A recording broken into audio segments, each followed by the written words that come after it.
What if a podcast didn't really have a point? But that was the point. This is the randomness of E, where we embrace the randomness of thought, one mental zigzag at a time. I'm your host, Just E, and if you've ever followed a thought down a rabbit hole, you're in the right place. You may also be wondering if you've heard my voice before, and the answer would be yes. I also record a podcast named E Says, P Says with my hubby. He says, he says, is about our marriage and relationship of 36 years. So if you haven't heard it, please locate it on most podcast platforms and listen in.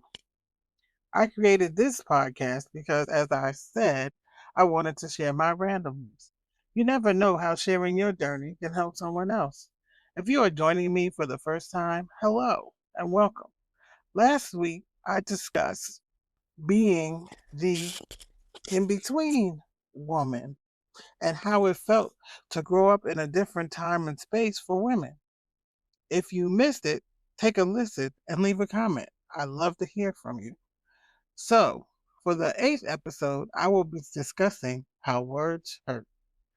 I came to this idea because I was scrolling through social media, which happens from time to time, because I am looking to post to my sites for my podcast, or just checking in on what's happening with people I follow.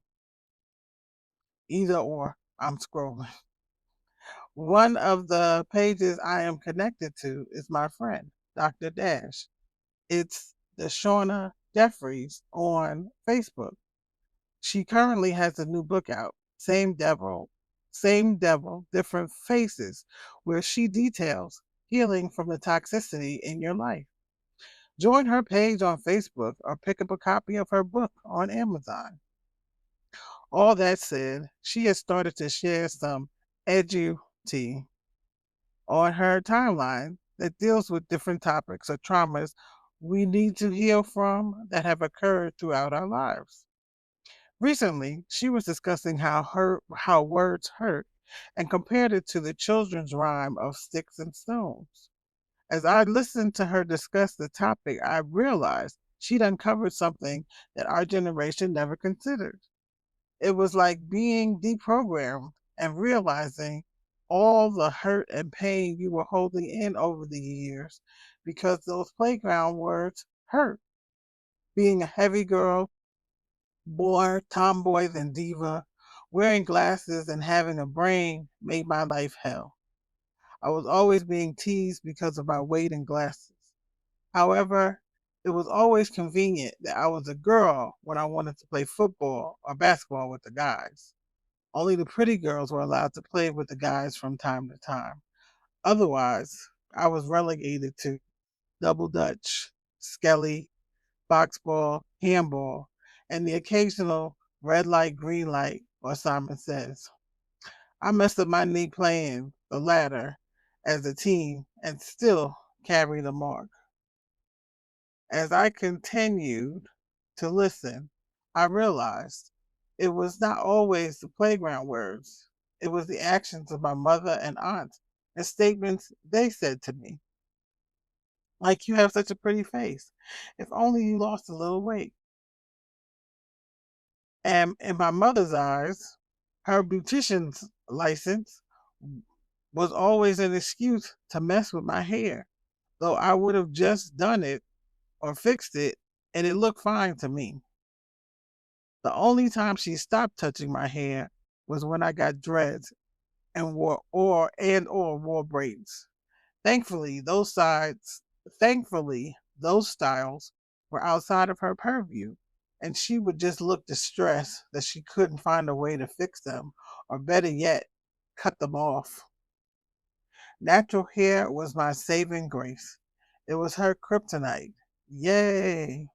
And the other thing she would do is check my outfits. Thankfully, getting married and having kids stopped that, though she still would go through my drawers and wear my t shirts and baseball caps without asking. It felt like an infringement on my private space. What are you looking for? Okay, I digress. We are discussing words. However, as noted, the toxicity can spread to other areas. However, words are triggering because they have to be used daily.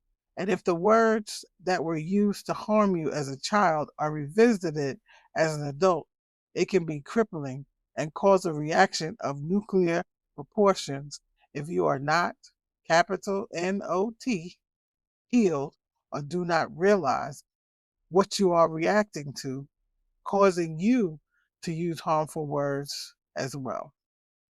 So the best thing to do is always work on you. Be open to advice from others and realize that a lot of times people, even family, use hurtful words or actions because they were hurt. Going nuclear can resolve the problem too. LOL. There are topics my husband will not discuss to this day because I went nuclear, which in hindsight was a reaction to my unhealed trauma. So I have had to apologize to my husband many, many times because of my previous actions. Thankfully, he is as kind and gracious a man as I am on fire and has been willing to be patient with me over the years of our relationship. And there have been moments in time that I realized his kind words were a salve to the pain of the harmful ones, especially when it came to raising our children.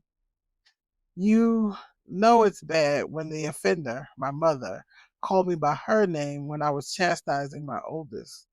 So when that happens, you know it's bad. And not only that, they realized it too. However, you'll never get the apology. Better habits will only be visited upon the grandchildren, and that is as good as it's going to get. Have I moved on or healed from the hurtful words and actions?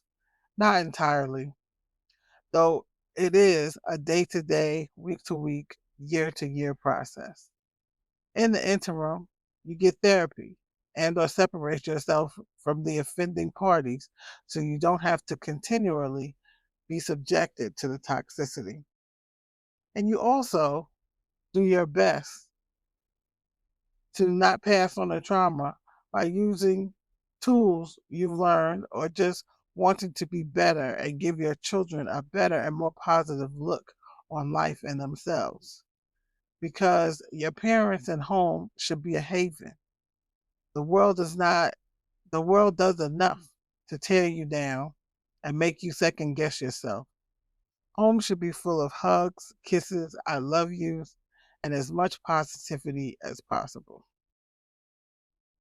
Have words hurt you? Have you dealt with it? Or have you even realized the trauma that was caused? Well, let me know in the comments on my social media platform, Mock Media Group on Facebook, or any of the podcast platforms you listen to, The Randomness of E. I'd love to hear from you. Also, feel free to listen to the previous episodes of E Says, P Says. Unfortunately, we are currently on hiatus for a bit while the Mister is convalescing. You can also check out our website, mockmediagroup.com, where you can listen and learn about all things happening with the Mocks. Want to do more? Support us by filling our cup at buymeacoffee.com/Mock Media Group. You can also find merch on that Buy Me a Coffee site as well. Or subscribe on any platform you listen to podcasts so you don't miss an episode. See you next week.